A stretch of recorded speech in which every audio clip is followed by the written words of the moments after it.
من ساعة الليل والنهار وليا وحافظا وقائدا وناصرا ودليلا وعينا حتى تسكنه أرضك طوعا وتمتعه فيها طويلا. کب تک رہوں دنیا میں یتیموں کی طرح میں، وارث میرا پردے میں ہے تو ظاہر اسے کر دے. اے رب جہاں پنجتن پاک کا صدقہ اس قوم کے دلوں کو ہمیں شبیر سے بھر دے. اللہم صلی علی محمد و آل محمد. مل کر صلوات بھیجیے محمد و آل محمد.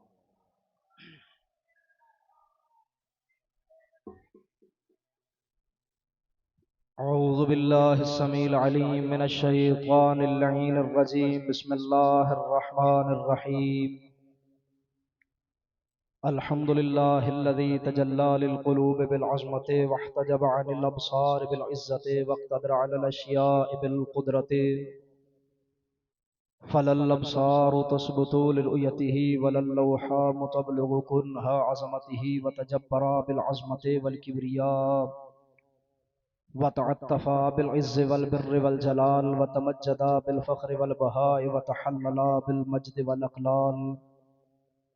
خالق لا نظير له واحد لا ند له صمد لا كفو له الہ لا ثانی معه وفاطر لا شریک له ورازق لا معین له. والصلاة والسلام على النبی الأمی المکی المدنی الابتہ التہامی السید البہی والسراج المضی والکوكب الدری صاحب الوقار والسکینہ المدفون بأرض مدینہ بالقاسم محمد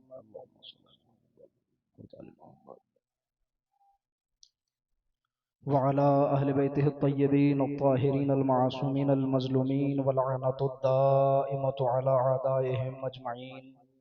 أما بعد فأعوذ بالله من الشيطان الرجيم. بسم الله الرحمن الرحيم.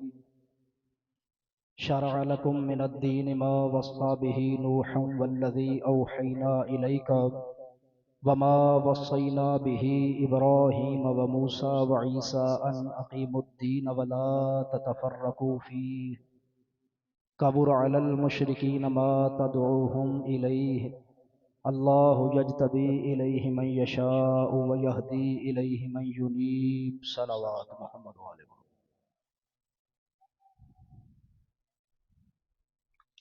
یوں نہیں سارے حضرات مل کر بآواز بلند صلوات بھیجیے محمد و آل محمد پر.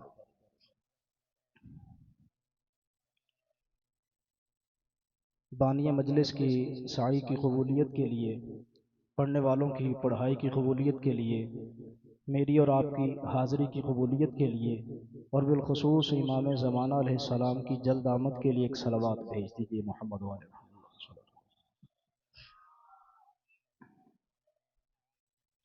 عزیزان محترم، چونکہ آج پہلی مجلس ہے اور وقت بھی مجھے مکمل نہ مل سکا، تو میں بغیر تمہیدی گفتگو کا آغاز کرنا چاہتا ہوں. اور میں آپ کے مزاجوں سے واقف ہوں. میں بار بار آپ سے توجہ کہوں تو میں سمجھتا ہوں یہ آپ کی توہین ہے. اور میرا آپ واقف ہیں اس بات سے کہ میں عشرہ محرم ایک موضوع پہ گفتگو کرنے کا قائل ہوں. میں نے جو موضوع اس سال کے لیے چنا ہے، میں موضوع آپ کو بتاتا ہوں، پھر آپ کے چہروں کی زیارت کر کے مجھے پتہ چلے گا کہ میں نے موضوع ٹھیک چنا ہے یا نہیں چنا. میرا موضوع گفتگو ہے شریعت اور محافظان شریعت.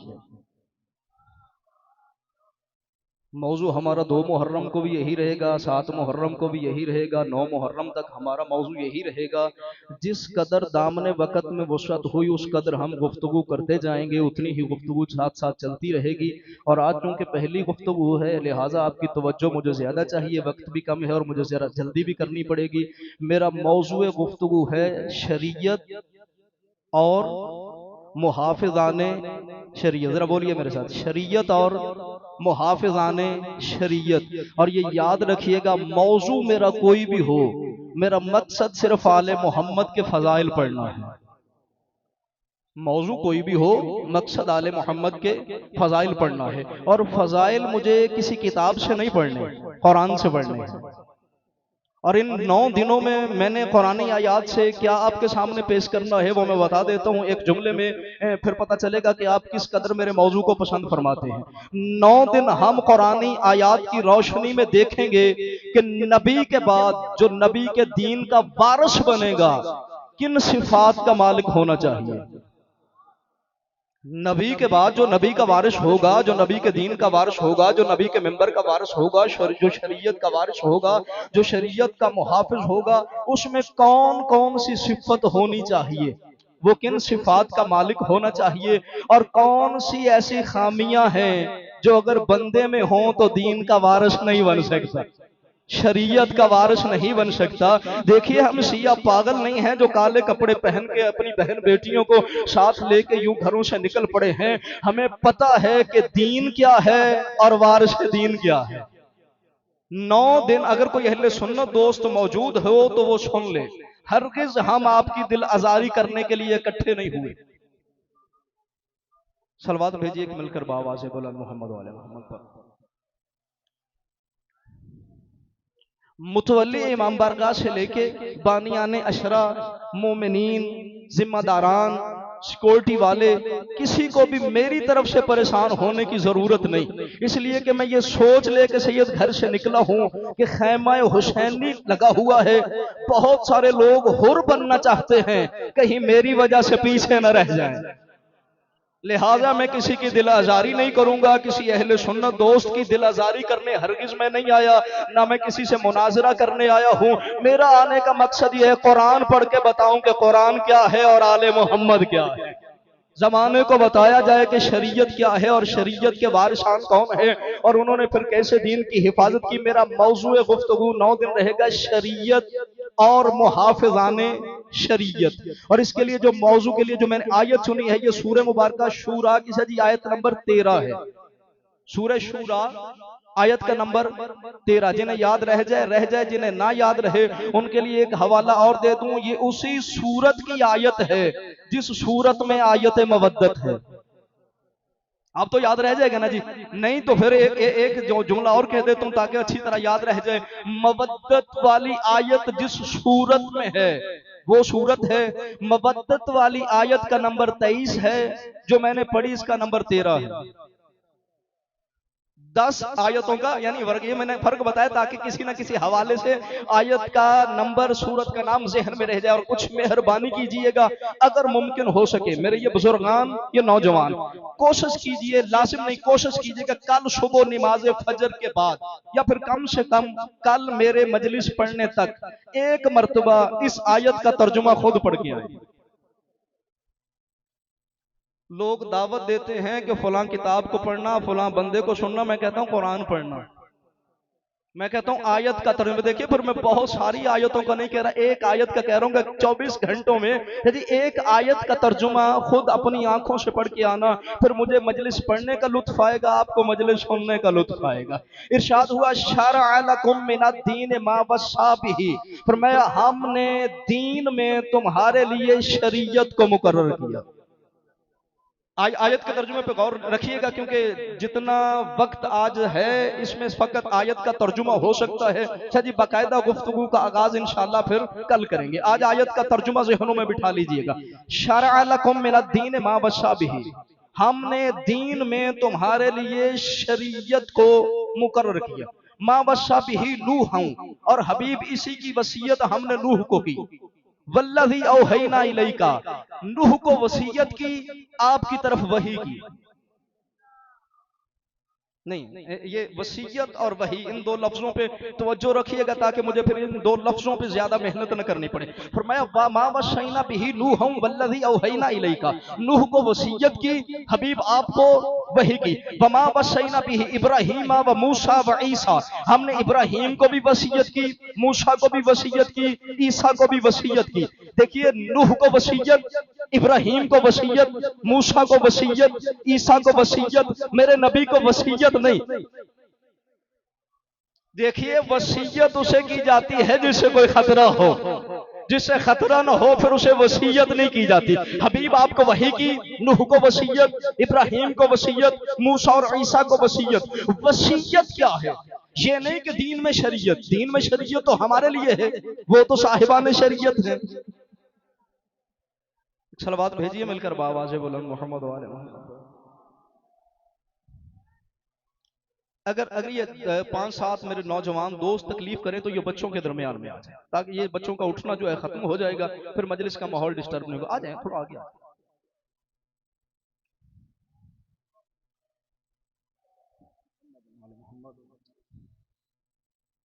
ایک خطیب جب ممبر پر بیٹھتا ہے تو وہ بہت کچھ سوچ کے پھر بیٹھتا ہے، اور مجمع کی توجہ ادھر ادھر ہو تو پھر خطیب کی محنت ضائع چلی جاتی ہے۔ توجہ کیا کیجئے کہ گفتگو پر لوگ مفروضوں پر مشتمل گفتگو پر بھی مجمع کو ادھر ادھر نہیں دیکھنے دیتے، اور میری سادگی دیکھیے، میں آیت پڑھتے ہوئے بھی آپ کو بار بار توجہ کو نہیں کہتا، اس لیے کہ مجھے اپنا کام ایمانداری سے کرنا ہے، آپ کو اپنا کام ایمانداری سے کرنا ہے۔ اے حبیب آپ کو وحی کی، موسیٰ کو، عیسیٰ کو، ابراہیم کو اور نوح کو وصیت کی، کیا فرق، کس بات کی وصیت کی؟ وحی اور وصیت دونوں فرق ذہنوں میں رہے۔ میرے رسول کو وحی، باقیوں کو وصیت۔ کیا فرمایا؟ لا تتفرقوا فیہ، میرے دین کو ٹکڑے ٹکڑے نہیں ہونے دینا، میرے دین کو ٹکڑے ٹکڑے نہیں ہونے دینا۔ کابر علی المشرکین ما تدعوہم الی، اور حبیب یہ جو ہم آپ کی طرف وحی کر رہے ہیں نا، جس کی ہم نے وصیت نوح کو کی، ابراہیم، موسیٰ اور عیسیٰ کو کی، حبیب یہ امر کوئی آسان نہیں ہے، یہ مشرکوں کو بڑا ناگوار گزرے گا۔ کابر علی المشرکین ما تدعوہم الی، جس کام کی طرف آپ بلائیں گے نا مشرکوں کو، یہ بات مشرکوں کو بہت ناگوار گزرے گی۔ اور پھر عجیب جملہ ارشاد فرمائے آیت کے آخر میں، فرمائے اللہ یجتبی الیہ من یشاء، اس امر کے لیے، شریعت کو، دین کو برقرار رکھنے کے لیے میں اللہ جسے چاہتا ہوں چن لیتا ہوں۔ یہ نہیں کہ تم کسی کو چن لو، اللہ یجتبی الیہ من یشاء ویہدی الیہ من ینیب، فرمایا جو خود کو میری بارگاہ میں پیش کرتا ہے میں اسے منتخب کر لیتا ہوں، اور جسے میں اللہ چاہتا ہوں اسے چن لیتا ہوں۔ آیت کے لفظوں پہ اگر غور کریں تو ایک جملہ میں ابتدا میں ہدیہ کر کے آپ کو آگے گزر جاؤں، پھر میں اللہ یجتبی الیہ من یشاء، دین کو ٹکڑے ٹکڑے ہونے سے بچانے کے لیے میں اللہ جسے چاہتا ہوں اسے مجتبی بنا دیتا ہوں۔ توجہ رکھیے اگر لفظوں پر، میں اللہ جسے چاہتا ہوں اسے مجتبی بنا دیتا ہوں، کس لیے؟ تاکہ وہ دین کو ٹکڑے ٹکڑے ہونے سے بچا لے۔ تو پھر اگر میں لفظ بدلوں تو یہ کہوں گا پھر کہ جو دین کو ٹکڑے ٹکڑے ہونے سے بچا لے اسے مجتبی کہا جاتا ہے۔ مجتبی وہ ہوگا جو دین کو ٹکڑے ٹکڑے ہونے سے بچا لے۔ میری مجبوری یہ ہے کہ مجھے بہت کچھ اس آیت کے ضمن میں کہنا بھی ہے، اور مجھے پھر وقت کا خیال بھی رکھنا ہے۔ مجتبی وہ جو دین کو ٹکڑے ہونے سے بچائے، اور مجتبی کہتے کسے ہیں اگلی کسی مجلس میں تفصیلی بات کروں گا انشاءاللہ اس لفظ پر۔ مجتبی خدا کا چنا ہوا، مصطفیٰ بھی چنا ہوا، مرتضیٰ بھی چنا ہوا، مجتبیٰ بھی چنا ہوا۔ ایک جملے میں فرق بتا کے آگے گزر جاؤں، پھر کسی مجلس میں تفصیلی گفتگو کر لوں گا۔ جی مصطفیٰ جسے اللہ طہارت کے لیے چنے اسے مصطفیٰ کہتے ہیں، مرتضیٰ جسے اللہ اپنی رضائیں ظاہر کرنے کے لیے چنے اسے مرتضیٰ کہتے ہیں، مجتبیٰ جسے اللہ عہدہ دینے کے لیے چنے اسے مجتبیٰ کہتے ہیں۔ اللہ یجتبی الیہ من یشاء، اللہ جسے چاہتا ہے دین کی حفاظت کے لیے اسے مجتبی بنا دیتا ہے۔ تو پتہ چلا جو دین کا محافظ ہے وہی مجتبی ہے، یا پھر یہ کہوں جو مجتبی ہے وہی دین کا محافظ ہے۔ اب ذرا آیت کے لفظوں پہ پھر غور کیجئے گا۔ حبیب ہم نے آپ کی طرف وحی کی، نوح کو وصیت کی، ابراہیم، موسیٰ اور عیسیٰ کو وصیت کی۔ آیت کی ترتیب دیکھیے، شرع لکم من الدین ما وصی بہ نوحا والذی اوحینا، پہلے نوح کا تذکرہ پھر میرے رسول کا تذکرہ۔ اور اس آیت پہ ذرا اگر آپ توجہ فرمائیں، اس آیت میں اللہ نے صرف صاحبان شریعت نبیوں کا ذکر کیا، انبیاء کا تذکرہ نہیں کیا، رسولوں کا تذکرہ نہیں کیا، صرف صاحبان شریعت کا تذکرہ کیا۔ اور پھر ہونا تو یہ چاہیے تھا، پہلا صاحب شریعت نبی ہے جناب نوح، آخری صاحب شریعت نبی ہے میرا رسول۔ چاہیے یہ تھا اللہ سب سے پہلے جناب نوح کا تذکرہ کرتا، پھر جناب ابراہیم کا، پھر جناب موسیٰ کا، پھر جناب عیسیٰ کا، اور آخر میں اللہ میرے رسول کا تذکرہ کرتا۔ لیکن آیت کی ترتیب کیا ہے؟ شرع لکم من الدین ما وصی بہ نوحا والذی اوحینا، پہلے نوح پھر میرا رسول، یعنی پہلے ابتدا پھر انتہا۔ ہونا تو یہ چاہیے تھا اللہ ابتدا سے شروع کرتا، پھر ابراہیم، پھر موسیٰ، پھر عیسیٰ، پھر اللہ خاتم النبیین کا تذکرہ کرتا، کہ سب سے پہلے جو صاحب شریعت ہے اس کا تذکرہ پہلے ہوتا، جو سب سے آخر میں صاحب شریعت ہے اس کا تذکرہ آخر میں ہوتا۔ لیکن خدا نے سب سے پہلے کا تذکرہ کیا اور ساتھ میں پھر آخری کا، گویا خدا نے ابتدا کو انتہا سے ملایا، خدا نے ابتدا کو انتہا سے ملایا۔ وجہ کیا ہے؟ خدا نے ابتدا کو انتہا سے ملا کر زمانے کو بتایا جو شریعت کی ابتدا ہے وہی شریعت کی انتہا۔ کسی دور میں خدا نے شریعت بدلی نہیں، جنہیں لطف آگے جنہیں نہیں وہ ذرا توجہ کرنا، کسی دور میں خدا نے شریعت نہیں بدلی کہ کسی دور میں بہن اور بھائی کا نکاح جائز ہو اور کسی میں حرام ہو۔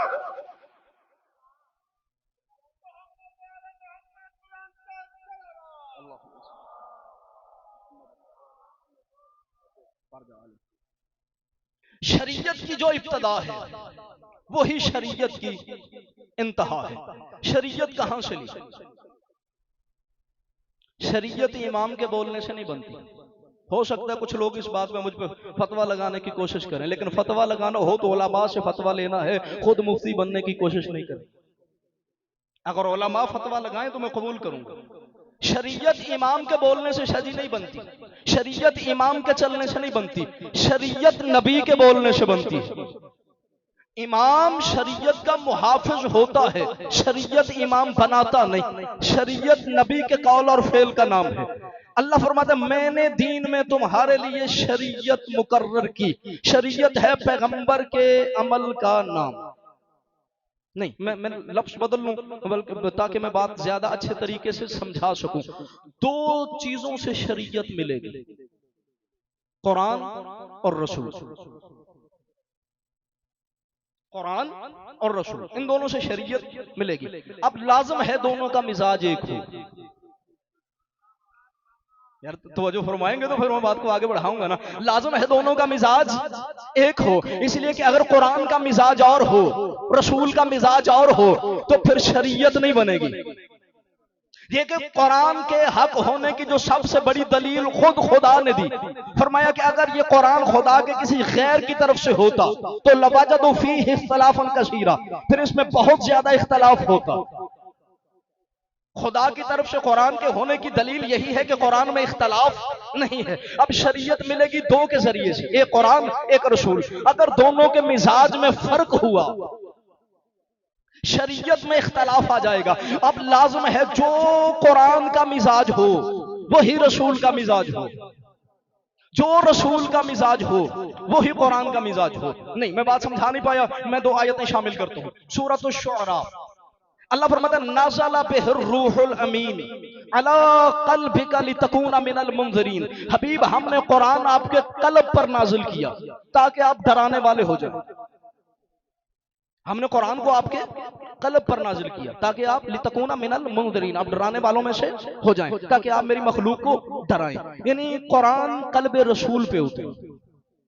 ہمیں بتایا کیا جاتا ہے، جبریل آتا تھا، قرآن سناتا تھا، حضور سنتے تھے۔ سنا کانوں سے جاتا ہے، دل کو قلب کہتے ہیں، کان کو اذن کہتے ہیں۔ انظر شاہ جی آپ وکیل ہیں، آپ سمجھتے ہیں دلائل کسے کہتے ہیں، میری دلیل کا ذرا وزن کیجئے گا۔ ہمیں بتایا جاتا ہے کہ قرآن حضور کو جبریل سناتا تھا اور حضور سنتے تھے۔ سنا کانوں سے جاتا ہے، کان کو اذن کہتے ہیں۔ قرآن کہتا ہے کہ قرآن قلب مصطفیٰ پہ اترا، اور سوچئے ذرا پھر اس بات کو، وہ جنہیں آج تک قلب اور کان کی تمیز نہ ہو سکی، ان کی بلا جانے علی حق پر تھے یا معاویہ حق پر تھا۔ اور جو اپنے کان کو نہیں سمجھ سکے، جو اپنے دل کو نہیں سمجھ سکے، وہ رسالت کو کیسے سمجھیں گے؟ اور ابتدائی بات میری مجلس میں یاد رکھیے گا کہ ہمارا مسلمانوں سے شاید اختلاف علی کی ذات پہ نہیں، ہمارا مسلمانوں سے اختلاف جناب سیدہ کی ذات پہ نہیں، ہمارا مسلمانوں سے اختلاف رسول کی ذات پہ ہے۔ اس لیے کہ جو رسول کو نہ سمجھے وہ بطول کو کیسے سمجھ سکتے؟ بطول کو تو وہی سمجھے گا نا جو رسول کو سمجھے گا۔ ہمارا اختلاف رسول کی ذات پہ ہے۔ ایک سادہ سی بات آپ کے گوشت گزار کر کے پھر میں اپنے موضوع کی طرف واپس آ جاتا ہوں۔ 11 مہینے گوشت کھاتے ہیں، کبھی پوچھا قصاب سے بکرا لنگڑا تو نہیں تھا، کانا تو نہیں تھا، سینگ پورے تھے یا نہیں تھے، کان کٹا ہوا تو نہیں تھا؟ یعنی 11 مہینے کبھی نہیں پوچھا۔ لیکن ذوالحج آتا ہے تو پھر جب منڈی پہ بکرا لینے جاتے ہیں پھر دیکھتے ہیں لنگڑا تو نہیں ہے، کانا تو نہیں ہے، سینگ سلامت ہے یا نہیں ہے۔ وجہ کیا ہے؟ 11 مہینے کیوں نہ پوچھا؟ 12ویں مہینے کیوں پوچھا؟ بتائیں گے یہ قربانی ہے۔ حالانکہ قرآن کہتا ہے لَن يَنَالَ اللَّهُ لُحُومُهَا وَلَٰكِن يَنَالُهُ التَّقْوَىٰ مِنكُمْ۔ فرمایا نہ اللہ کو گوشت پہنچتا ہے نہ اللہ کو خون پہنچتا ہے، اللہ کو تمہارے دلوں کا تقویٰ پہنچتا ہے۔ اگر بندے کے دل میں تقویٰ ہو، بکرا لنگڑا بھی ہو تو کیا ہو جائے گا، کانا بھی ہو تو کیا ہوگا۔ لیکن ہمیں ہمارے دوست بتاتے ہیں چونکہ یہ حضرت اسماعیل کے دمبے کی شبیہ ہے، چونکہ وہ بے عیب تھا، وہ بے عیب تھا، بے عیب کی جگہ پر بے عیب آئے گا۔ پوچھو ان سے حضرت ابراہیم اور حضرت اسماعیل کی قربانی کو کتنا عرصہ گزرا؟ 4000 سال جدی گزر گئے 4000 سال، اور آج تک دمبا بکرا ڈھونڈا جاتا ہے بے عیب۔ انہیں کہو کہ عرصہ گزر گیا، اللہ کو گوشت بھی نہیں پہنچتا، اللہ کو خون بھی نہیں پہنچتا۔ جناب ابراہیم بھی زمانے سے چلے گئے، جناب اسماعیل بھی زمانے سے چلے گئے، اب جیسا بکرا مل جائے اسے قربان کر دیا کرو۔ تو بتاتے نہیں بے عیب کی جگہ پر بے عیب آئے گا، بے عیب کی جگہ پر بے عیب آئے گا، بے عیب کی جگہ پر بے عیب آئے گا۔ مسلمانوں یہی تو ہم تمہیں سمجھاتے ہیں، اور قربانی کے جانور کے لیے اتنی غیرت، خلافت کے وقت تمہاری غیرت کہاں چلی جائے؟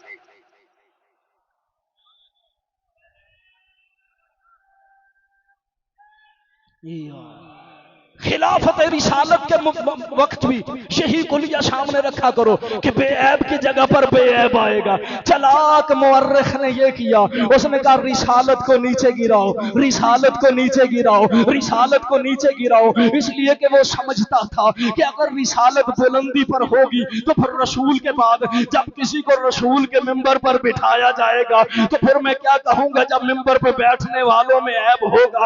اس نے کہا رسالت کو گراؤ، رسالت کو گراؤ، رسالت کو گراؤ، تاکہ رسول عام بشر نظر آئے، اور جب پھر میرے بنائے ہوئے میں کوئی عیب ہو تو پھر میں کہہ سکوں اگر اس میں عیب ہے تو کیا ہوا، رسول میں بھی تو نعوذ باللہ من ذالک یہ عیب بھی تھا، یہ عیب بھی تھا، یہ عیب بھی تھا۔ لیکن ہم شیعوں نے 1400 سال سے یہی کیا، ہم کہتے ہیں رسالت اور بڑھے، رسالت اور بڑھے، رسالت اور بڑھے، اس لیے کہ ہم سمجھتے ہیں جتنی رسالت بلند ہوگی اتنی ہی امامت بلند ہوگی۔ نعرے تے پابند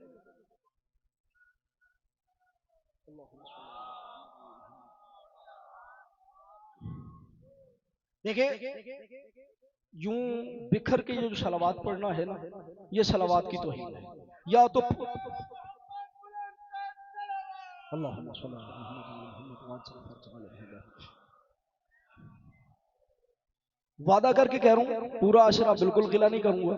یا تو صلوات پڑھنی نہیں، اگر پڑھنی ہے تو پھر صلوات کی توہین محسوس نہ ہو، یا تو نعرہ لگانا نہیں، اگر نعرہ لگانا ہے تو پھر شاہ نجف راضی ہونا چاہیے، نہیں لگائیں گے مجھے کوئی شکوہ نہیں ہوگا جناب آپ سے۔ آپ میرے سامنے بیٹھ کے آپ نے میری بات کو سن لیا، میرے لیے یہی کافی ہو جائے گا۔ جیسا جانور ڈھونڈتے ہو قربانی کے لیے بے عیب، کیونکہ جس کی جگہ پہ قربان کرنا ہے وہ بے عیب، تو پھر خلافت رسالت کے متعلق بھی یہی کلیہ سامنے رکھا کرو کہ جیسا جائے گا ویسا آئے گا۔ مسلمانوں نے رسالت کو اس لیے گرایا کیونکہ مسلمانوں کے پاس رسول کے بعد ایک بھی ایسا نہیں تھا جو محمد جیسا ہو۔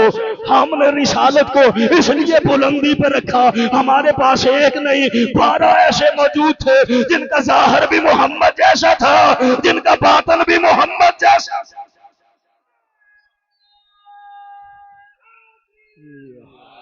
تمہاری مجبوری کو ہم سمجھتے ہیں کہ تمہارے پاس محمد جیسا ایک بھی نہیں ہے، اور ہمارے پاس 12 ایسے موجود ہیں جن کے متعلق خود میرا رسول فرماتا ہے اولنا محمد واوسطنا محمد وآخرنا محمد وکلنا محمد۔ تو میں عرض کر رہا تھا کہ قرآن اترا قلب رسالت پر۔ اب قلب رسول کیا ہے؟ دل۔ اجلال شاہ جی تھے کہیں مجلس میں، اجلال شاہ جی تھے، چلو کسی ڈاکٹر سے پوچھئے گا، وہ میرے ساتھ ہی آئے تھے لیکن شاید کہیں پیچھے مجمع میں بیٹھ گئے، کسی ڈاکٹر سے پوچھئے گا، نہیں تو کل گوگل پہ یوٹیوب پہ دیکھئے گا دل کو، اس میں کتاب رکھنے کی جگہ ہے، لکھنے کی کو 2-4 کاغذ ہوں، نوٹ پیڈ ہو گئی اس میں، تو پھر کیسے؟ علماء سنی شیعہ علماء نے لکھا یہاں قلب سے مراد وہ عضو صنوبری نہیں جو سینے میں بائیں طرف دھڑکتا ہے۔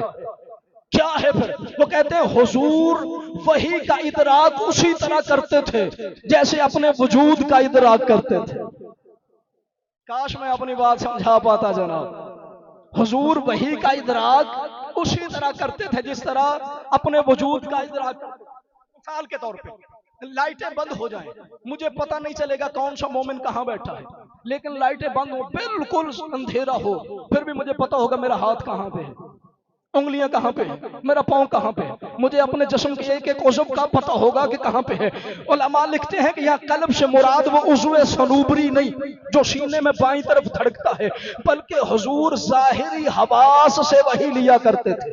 جس طرح اپنے وجود کا ادراک کرتے تھے اسی طرح وحی کا ادراک کرتے تھے۔ پھر مجھے سمجھ آئی علامہ اقبال نے کیوں لکھا تھا کہ لوح بھی تو اور قلم بھی تو، تیرا وجود ہے الکتاب۔ گویا میرے رسول کا وجود قرآن ہے۔ نہیں، اگر آپ بات سمجھیں گے نہیں تو پھر مجھے آگے چلنے میں بڑی دقت ہوگی۔ میرے رسول کا وجود قرآن ہے۔ لفظ بدلوں، ہمارے پاس جو قرآن ہے یہ لفظ ہے، حقیقت میرے رسول کا جسم ہے۔ حقیقت قرآن میرے نبی کا جسم ہے۔ پھر لفظ بدلوں، اگر قرآن کو مجسم دیکھنا ہو تو محمد کو دیکھو، اگر قرآن کو مجسم دیکھنا ہو تو محمد مصطفیٰ کو دیکھو، اور اگر میرے نبی کو مصحف کی صورت میں دیکھنا ہو تو پھر قرآن کو دیکھو۔ اس لیے کہ جو قرآن ہے وہ میرا رسول ہے۔ اب جب رسول چلا جائے گا تو رسول کے منبر پہ کیسا بیٹھے گا؟ قرآن اللہ کی بھیجی ہوئی کتاب، کوئی بندہ کہے کہ میری لکھی کتاب قرآن جیسی، فوراً فتویٰ آ جائے گا، کافر، مرتد، دین سے نکل گیا، یا تو اسے سزا دو ورنہ پھر یہ کلمہ پڑھ کے دوبارہ مسلمان ہو۔ شرم نہیں آتی تمہیں؟ تم جو قرآن ہے وہ رسول ہے۔ اگر کوئی بندہ کہے میری لکھی کتاب قرآن جیسی، وہ تو کافر ہے۔ تو پھر حافظ امجد یہ کہنے کا حق رکھتا ہے نا، جو اپنی کتاب کو قرآن جیسا کہے وہ بھی کافر ہے، جو محمد کو اپنے جیسا کہے وہ بھی کافر۔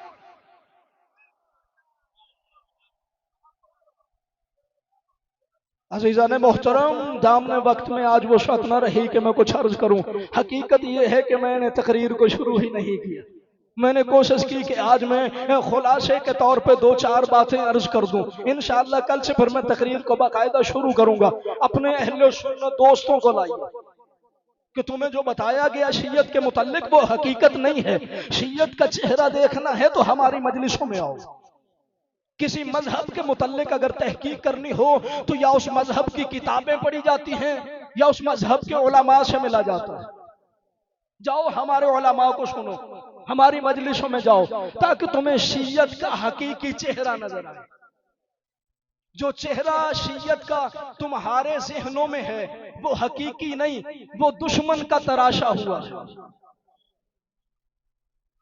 اور یاد رکھیے، اگر ہمارے غیر شیعہ دوست مجلسوں میں آئیں گے، ہم ماتمداروں سے زیادہ آپ کی عزت کریں گے، اس لیے کہ یہ جو ماتمدار ہیں یہ ہمارے اپنے گھر کے فرد ہیں، آپ ہمارے مہمان بن کے آئیں گے۔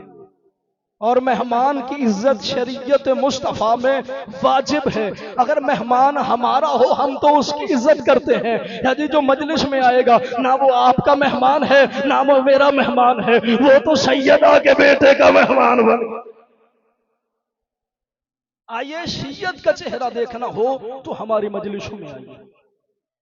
ہمارے دشمن سے نہ پوچھئے کہ ہم کیوں روتے ہیں، ہمارے دشمن سے نہ پوچھئے کہ ہم ماتم کیوں کرتے ہیں، ہم سے پوچھئے کہ ہم کیوں روتے ہیں، ہم سے پوچھئے کہ ہم ماتم کیوں کرتے ہیں.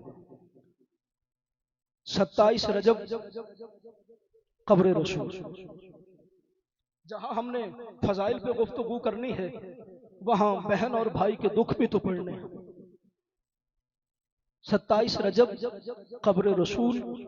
سجی اللہ آپ ابھی حج کر کے ہیں، ہمارے لیے دعا کیجئے اللہ سب کو دکھائے.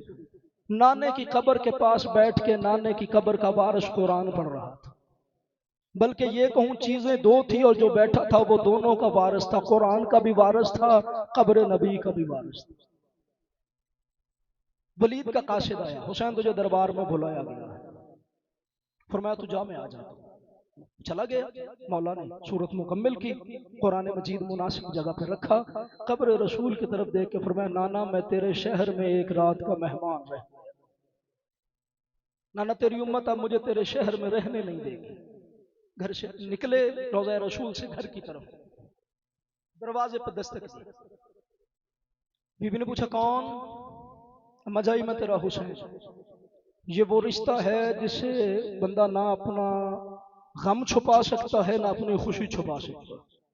بہن کا رشتہ ایسا ہے، بہن کو پتہ چل جاتا ہے بھائی کے چہرے کے تاثرات دیکھ کے. دروازہ کھولا نا، چہرہ دیکھ کے فرمایا حسین میرے لیے نانا کے بعد نانا بھی تو ہے، بابا کے بعد بابا بھی تو ہے، حسن کے بعد حسن بھی تو ہے. نہ مجھے ابھی نانا کی موت بھولی ہے نہ بابا کی نہ حسن کی. حسین کوئی دکھ والی بات نہ کرنا. بہن کو ساتھ لیا، حجرے میں تشریف لائے، فرمایا اماں والا مسلح لا، نانے کا امامہ لا، بابے کا زخمی امامہ لا، حسن کا کرتا لا، سب کچھ لا کے رکھا. فرمایا بہن میرے پاس مسلح پہ بیٹھ. بی بی بیٹھ گئی. فرمایا حسین کیا بات ہے؟ فرمایا بہن تجھے پتا ہے حاکم شام مر گیا ہے، اس کے بعد اس کا بیٹا تخت پہ بیٹھا ہے. اب میرے سامنے دو رستے ہیں، ایک رستہ ہے کہ دین بچ جائے گا، گھر اجڑ جائے گا، دوسرا رستہ ہے گھر بچ جائے گا، دین اجڑ جائے گا. بہن کیا کروں؟ بی بی اٹھ کے کھڑی ہو گئی.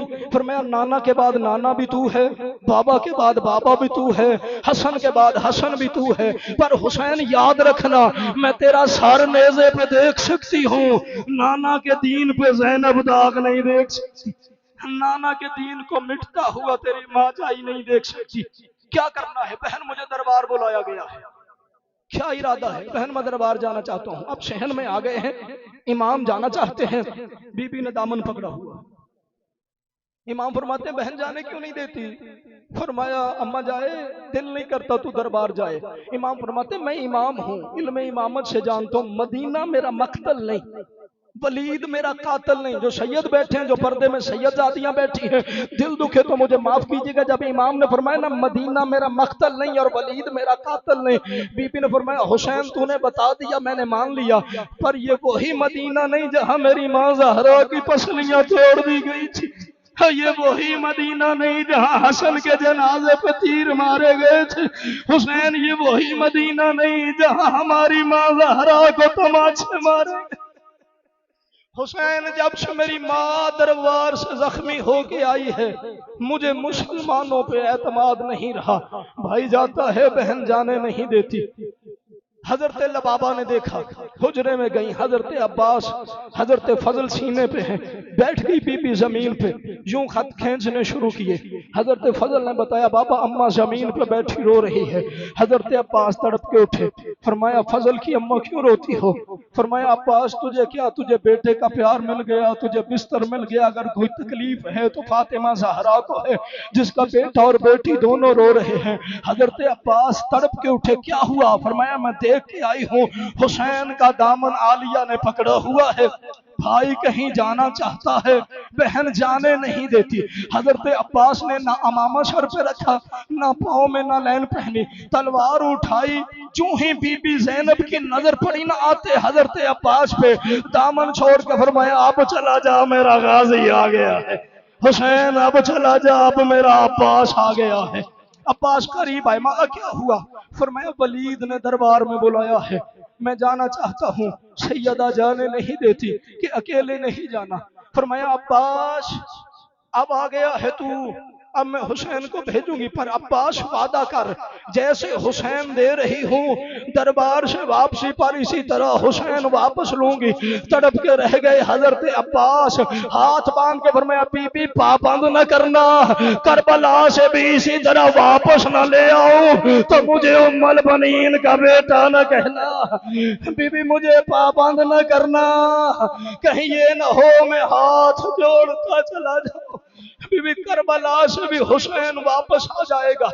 امام حسین سے حضرت عباس نے فرمایا مولا اجازت دے میں بنی ہاشم کو اکٹھا کروں. فرمایا ہاں عباس اجازت ہے. وہیں کھڑے ہوئے حضرت عباس نے اونچی آواز میں فرمایا اللہ اکبر. ابھی اکبر کی رے ختم نہیں ہوئی تھی. حضرت سید سجاد, حضرت علی اکبر, حضرت قاسم, حضرت عقیل کی اولاد, حضرت جعفر طیار کی اولاد, 37 جوان بنی ہاشم کے حضرت عباس کے علاوہ اکٹھے ہوئے. آگے آگے امام حسین, پیچھے پیچھے حضرت عباس, پیچھے باقی نوجوان بنی ہاشم کے گھر سے نکلے. سیدو معاف کرنا, جب سید سجاد اور علی اکبر اکٹھے تلوار لے کے دروازے سے شاید باہر نکلنے لگے نا, بی بی زینب نے باقی بیبیوں کی طرف دیکھا اور فرمایا دعا کرنا انہیں کسی کی نظر نہ لگ جائے, دعا کرنا میرے سجاد اور اکبر کو کسی کی نظر نہ لگ جائے. میرے حسین کے 2 بیٹے جوان ہو گئے, بیبیوں دعا کرنا ان دونوں کو کسی کی نظر نہ لگے. اللہ تعالیٰ نکلے گھر سے, جلدی کرنی پڑ رہی ہے مجھے وقت کی قلت کی وجہ سے. جب گلی مڑے نا, امام حسین نے فرمایا عباس میں نے تجھے ساتھ نہیں لے کے جانا. عباس واپس پلٹے. غازی کہاں جاتے ہو؟ مولا جنت البقیع. غازی وہاں جا کے کیا کرو گے؟ مولا تیری ماں زہرا کی قبر پہ جاؤں گا اور تیری اماں سے کہوں گا اگر حسین نے مجھے ساتھ نہیں لے کے جانا تو میرے دنیا پہ آنے کی دعائیں کیوں مانگتی رہی ہے. اگر مجھے آپ کے بیٹے نے ساتھ نہیں لے کے جانا تو آپ نے میرے کرتے کیوں بنا بنا کے رکھے تھے. فرمایا عباس واپس آ جا, تجھے ساتھ لے جاتا ہوں لیکن دربار میں اندر نہیں لے کے جاؤں گا, تو باہر رک جانا, مولا دروازہ تو بند ہوگا. فرمایا عباس تو خیبر شکن کا بیٹا ہے, ولید کے دربار کا دروازہ کو خیبر کے دروازے سے زیادہ مضبوط تو نہیں ہے. عباس اگر کوئی مشکل وقت آیا میں نعرہ تکبیر بلند کروں گا, عباس تو دروازہ توڑ کے اندر آ جانا. امام حسین اندر گئے, دونوں نے ولید اور مروان نے اٹھ کے استقبال کیا, کرسی پیش کی, امام بیٹھے. انہوں نے کہا حسین 2 رستے ہیں, یا بیعت کر یا مدینہ چھوڑ. میرے امام کی بصیرت دیکھیے گا ذرا, اگر امام وہاں کہتے کہ میں بیعت نہیں کرتا تو انہوں نے مدینے میں مشہور کرنا تھا حسین بیعت کر گیا. 2 جملے میرے مولا نے وہاں پہ ارشاد فرمائے. ایک فرمایا مجھ جیسا اس جیسے کی بیعت نہیں کر سکتا, اور دوسرا فرمایا میں کل مسجد نبوی میں نانے کی امت کو اکٹھا کر کے اپنا موقف بیان کروں گا. اب جو میرے مولا دربار سے نکلنے لگے, مروان نے اشارہ کیا, اس نے کہا ولید آج حسین اکیلا ہے, آج عباس ساتھ نہیں ہے. اگر آج حسین چلا گیا پھر دوبارہ کبھی تیرے قابو میں نہیں آئے گا. آج ہی حسین کی گردن کاٹ. گردن حسین کا نام آنا تھا. میرے مولا کے چہرے پہ جلال اترا اور فرمایا یبن الزرقاء, او فاحش عورت کے بیٹے, تو میری گردن کاٹے گا. مدینہ بھی میرا, نانا بھی میرا, شریعت بھی ہماری. اب میرے مولا کا بلند آواز میں بولنا تھا. حضرت عباس نے دونوں ہاتھ یوں ولید کے دربار کے دروازے پہ مارے.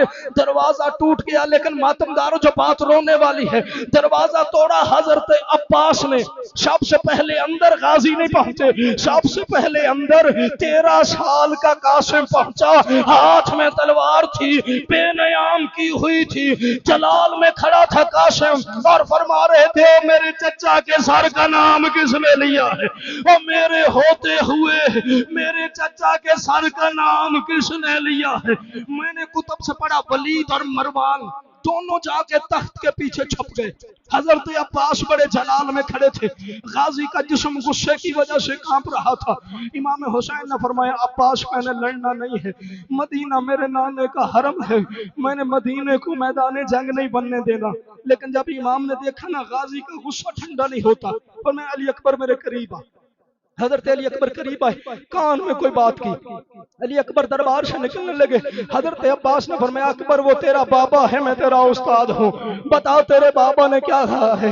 حضرت علی اکبر فرماتے ہیں چچا بابا نے کہا اگر تیرے چچا عباس کا غصہ ٹھنڈا نہیں ہوتا تو پھر جا کے سکینہ کو دربار میں لے کے آ جا، چچا میں 4 سال کی بہن کو لینے جا رہا ہوں۔ آزادارو سکینہ کا نام آیا، قدموں پہ گرے حضرت عباس، فرمایا مولا سکینہ کو دربار نہ بلانا، عباس تلوار پھینک رہا ہے۔ آؤ حضرت عباس سے عرض کرے مولا آج آپ بھی موجود ہیں، بابا بھی موجود ہے، بھائی بھی موجود ہے، بی بی دربار آیا برداشت نہیں کرتے۔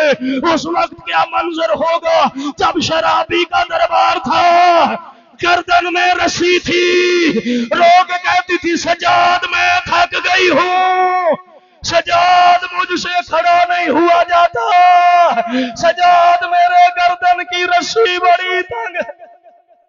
روتے بھی آئیے گا اور اپنی دعائیں مانگتے آئیے گا اور دعا کیجئے گا اللہ امام زمانہ کے ظہور میں تعجیل فرمائے، اللہ آل محمد کے اجڑے گھروں کو پھر سے آباد فرمائے، آزاداروں کو واپس چلے دربار سے۔ میں ہمیشہ یہاں چھوڑ دیا کرتا ہوں، لیکن آج میں چاہتا ہوں ایک چونکہ یہ پتہ نہیں پھر دوبارہ زندگی میں اگلے سال تیاری پڑھنے کا موقع ملے گا یا نہیں ملے گا، ایک جملہ اور سن لیجئے گا۔ دربار سے شریف واپس جا رہے تھے نا جب نکلے دربار سے، بات سمجھنے والی ہے، اگر رونا ہے تو بات کو سمجھیں گے تو گھر جا کے بھی رونا آئے گا۔ بزرگوں خصوصی دعا کیجئے گا، سفید ریش بزرگ نکلے جو دربار سے نوجوانوں، حضرت امام حسین کے بالکل قدموں پہ قدم رکھ کے حضرت عباس چل رہے تھے، یعنی جہاں سے مولا قدم اٹھا رہے تھے وہاں پہ حضرت عباس قدم رکھ رہے تھے، لیکن جو گھر قریب آتا گیا غازی پیچھے ہٹتا گیا۔ آپ کا مجھے نہیں پتا لیکن یہ روایت جب میں نے کتابوں سے دیکھی نا میں بڑا رویا اس بات پہ، جو گھر قریب آتا گیا غازی ایک ایک قدم آہستہ کر کے غازی پیچھے ہٹتے گئے، دربار سے نکلے تھے تو امام حسین کے قدموں پہ قدم تھے حضرت عباس کے، اب جو گھر کے دروازے پہ پہنچے تو غازی سب سے پیچھے رہ گیا تھا۔ 27 اور 28 رجب کی درمیانی رات تھی، امام حسین نے دروازے پہ دستک دی، بی بی فضا نے دروازہ کھولا، بی بی زینب پاس کھڑی ہو گئی، بسم اللہ میرا حسین آ گیا ہے، بسم اللہ میرا سجاد آ گیا ہے، بسم اللہ میرا اکبر آ گیا ہے، میرا قاسم آ گیا ہے۔ جب سارے کے سارے آ گئے نا امام فرماتے بہن دروازے میں کیوں کھڑی ہو؟ بی بی نے رو کے فرمایا حسین میرا غازی نہیں آیا، حسین میرا عباس کیوں نہیں آیا؟